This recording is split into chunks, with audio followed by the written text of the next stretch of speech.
So today we're going to learn about solving rational equations. So the first thing you're going to do when you look at a rational equation, by the way, how do I know that this is a rational equation? There's a variable on the bottom of the fraction. Do you see that? Okay, so first of all, step number one, write it down, is that you need to factor the bottom. Step number one, factor the denominator. In this case, is the denominator factored? So then step one is done for me. So since these are factored, step one is done for me. So the second step is to determine what are the domain restrictions. What would make this equation impossible or undefined? Does anyone know? Sharia? 1 and 3. Very good. Whatever makes the denominator equal to 0. So what's the first denominator? So you said that equal to 0. So what is x? 1. So x cannot be 1. And what's the second denominator? X minus 3. Set that equal to 0 and solve for x. So that means if x is 1, you will have a 0 on the denominator, which is not possible. It will give you something undefined. If x is 3, that means you will have a 0 on the denominator. That is not possible. We call these, what do we call them? Domain restrictions. Is it coming back to you? So after you factor, you have to determine what your domain restrictions are. Because if you solve and you get x to be equal to 1, you say that is a, and what do we call it? Extraneous solution. Do you remember this? Yes. Okay, so if you solve and you get 1 as an answer or 3, you cancel it and you say this cannot be, it's an extraneous solution.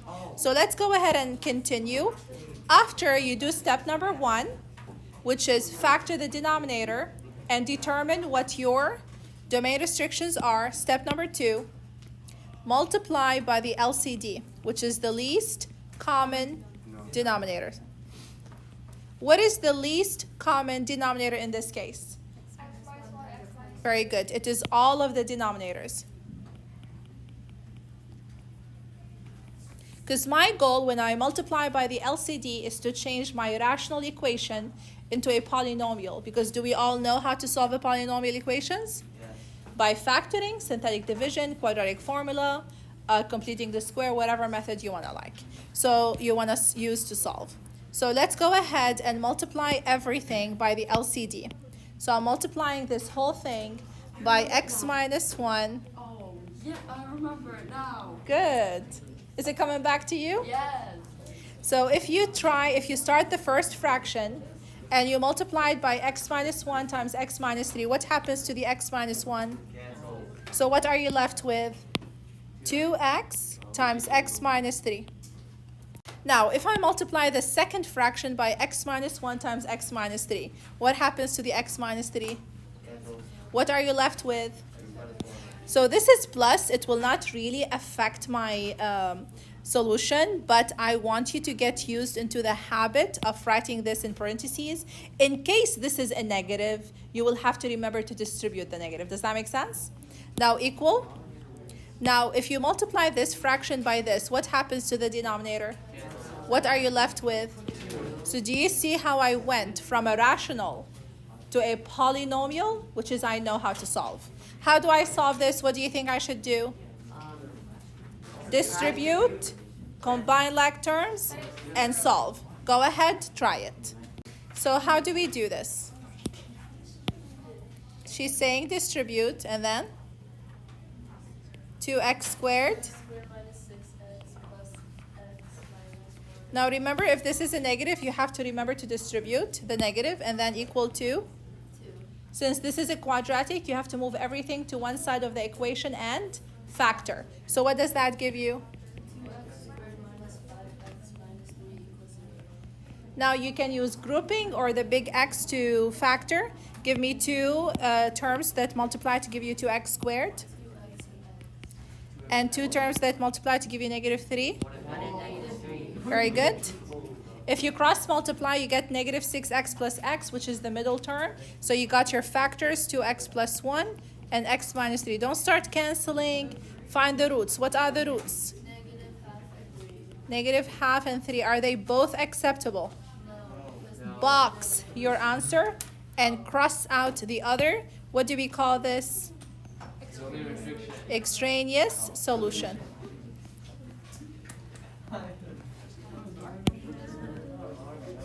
Okay? In number 2, let's go ahead and factor the denominator. Is that possible? No. Okay, is there a domain restriction? If I set k squared plus 1 equal to 0, I'll get k squared equals negative 1. Is that possible? So no domain restriction. Exactly. Imaginary, we don't want that. So no domain restriction. So in order to do this, what you can do is that you can set this over 1. This would be the easier way to solve it. You can definitely multiply the whole thing by k squared plus 1, which is the LCD. Or you can cross multiply. It doesn't matter. It's up to you. I'm going to multiply by k squared plus 1 just to be consistent with step 2, which is multiply by the LCD. But you can definitely cross multiply. If you do cross multiply, you do k cubed minus k times 1, which is k cubed minus k, equals k squared plus 1 times 0, which is 0. Or you can multiply by the LCD. If you multiply the first fraction by the LCD, that crosses out. So you end up with k cubed minus k is equal. And if you multiply 0 by whatever, you will get a 0. Any questions?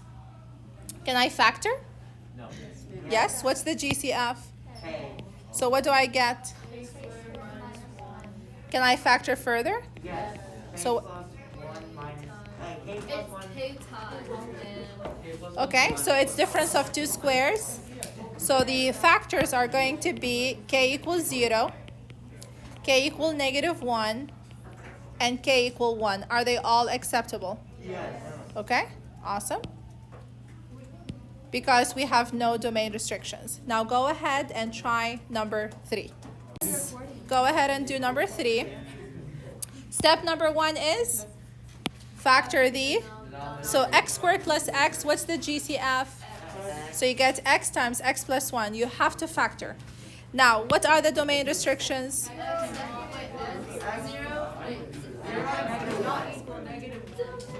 So if x is equal to 0, x cannot be 0. And if x is negative 1, you will have 0 in the denominator. You cannot have x equals negative 1.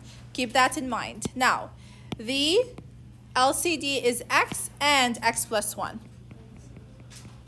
So if I use the first fraction multiplied by x times x plus 1, what happens to the x's? Guys, make sure that you write things out. Some of you are making calculation mistakes. Plus 2 times. If you multiply this fraction by this, what do you get? X equals, and the third fraction multiplied by the LCD, you get? Do you see how you go from a rational to a simple polynomial? Now, distribute, what do you get? Quadrat. This is not a quadratic equation, so you have to move all the x's to one side and all the constants to another. So 3x plus 2x, that's going to be 5x. If you subtract 3, you get 20. So x is equal to 4. Is it acceptable? Okay, awesome. So then in this case, x equals 4 is acceptable. Now keep in mind, guys, that in the instructions on the test, I will say box your answer. I want you to be organized as you write your work and to box your answers at the end. Now we're going to start with the word problems. So let's move on to number 4. Josh rode his bike home from work, which was 20 miles away. He then got into his car and went 75 miles to a football game. The total time of the combined trips was 3.5 hours.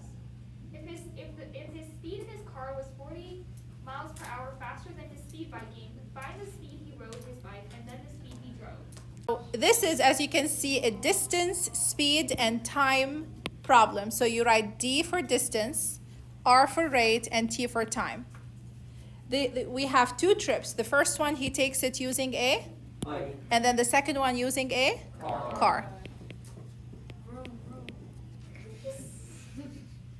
What is the distance covered by the bike?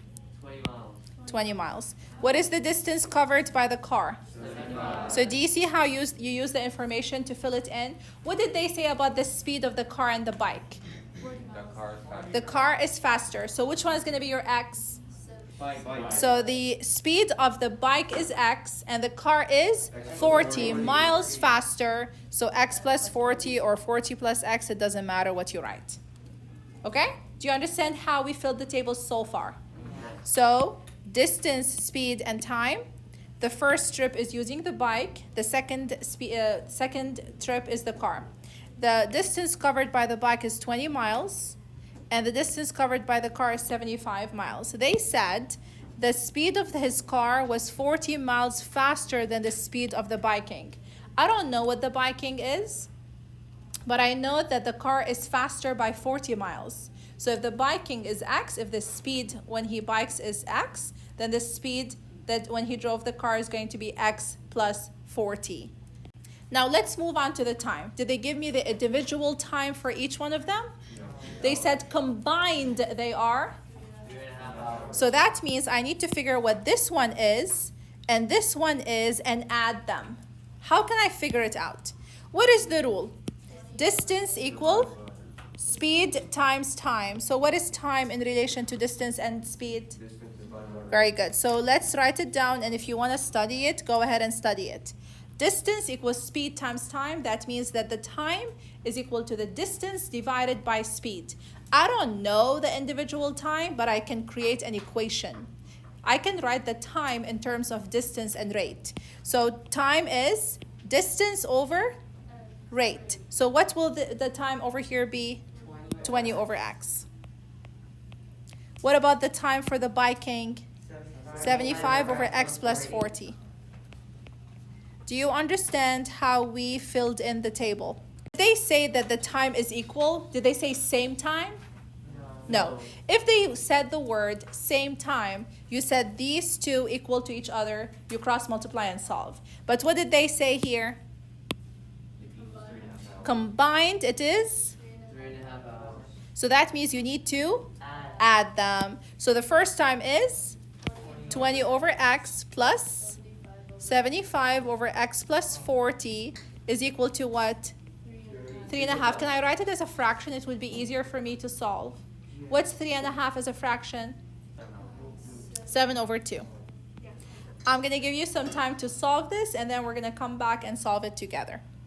Now I'm going to multiply all of this by the common denominator of 2x and x plus 40. Now, some of you might like to combine these two fractions and then cross multiply. There's more than one way to solve it. That would be correct. Absolutely. Now, if I do this, then I will cross out the x. I will be left with 20 times 2 times x plus 40. So that's going to be 40 times x plus 40. Plus x plus 40 will cancel out. You're left with 75 times 2x, which is 150x. And then this 2 will cancel out with this 2, so you will have 7x times x plus 40. Are you following so far? Now let's distribute and move everything to one side of the equation.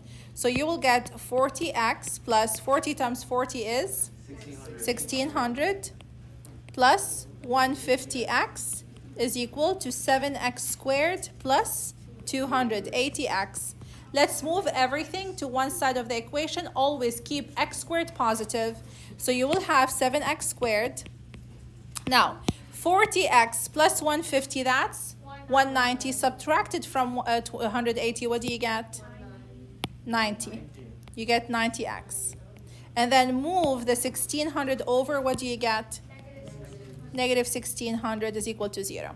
Now, this might look like it's too big and really complicated, but look. Give me two terms that multiply to give me 7x squared. 7x and x. Two numbers that multiply to give me negative 1600. 160 and 10. So 160, and I'm going to keep the 10 as being negative because I see that my middle term is positive. Because you want negative 1600. Cross multiply. 7x times negative 10 is negative 70x. Plus 160x, is that 90? So then what are my two factors? 7x plus 160 And then x minus 10. What will the first factor give me? X equals negative 160 over 7, which is not possible. You cannot have a speed that's negative. And then the other one would give me x equals 10, which is possible. So what did we set as being 10? What is 10? The bike. So then the speed of the bike is 10 miles per hour. And then what would be the speed of the car then? 50 miles per hour. Does that make sense? Now let's move on to number 5. 2 pumps working together can fill a pool in 2.5 hours. So what did they give us? The time together, the 1 over us. Now the pump A, how long does it take pump A to fill the pool? So they give us the first time. Do I know how long it takes the second pump to fill the pool? That's what they want. So let that be your x. So let's write down the equation. 1 over u plus 1 over me equals 1 over us. Now how about we change this into a more mathematical equation? 1 over TA, it's the time it takes pump A to fill the pool, plus 1 over TB, it means the time it takes pump B to fill the pool, and 1 over time together, TT, time together. So 1 over TA, how long does it take the first pump to fill the pool? 4 hours. Plus, how long does it take the second pump to fill the pool? Equals 1 over the time it takes? 2.5. Guys, let's change this to a fraction to make working easier. 1 over 2.5, what would give you 2.5? 5 over 2. 5 over 2. 1 over 5 over 2 is? 2 over 5. You can flip the fraction. So you see how you're making it easier? So 1 over 4 plus 1 over x is equal to 2 over 5. What is the LCD? 4 times x times 5, which is 20x. Multiply the first fraction by 20x. What do you get? 5x. 5x. Because 4 and 20 will simplify to give you 5x. Plus 1 over x times 20x. X's will cancel. What are you left with? 20 equals 2 over 5 times 20x. 5 and 20 will cancel to give you? 4. So you're left with 4x. So 2 times 4x is? 8x. Now, do you have any questions before I continue? Do you understand how I simplified? Now, let's combine like terms. So if you subtract 5x from both sides, what do you get? 3x. So 3x is equal to 20. So x is equal to what? 20 over 3. Can I simplify this? No. No. So it's going to be 20 over 3. And what's the unit? Hours. Okay? So it's 20 over 3 hours. So if you want to change it to a mixed number, 3 goes into 20 how many times? 6 times 3 is 18. And what's left over? 2. So it's going to be 6 and 2/3 hours. That's 6 hours, 40 minutes. 6 hours and how many minutes? 40. Very good. 6 hours and 40 minutes. Because you know 3/3 is like the whole hour, 2/3 would be 20 plus 20. So 6 hours and 40 What minutes. if it was 2 over 4? We just reviewed how to solve rational equations. We did 2-word problems. I hope that this video was helpful.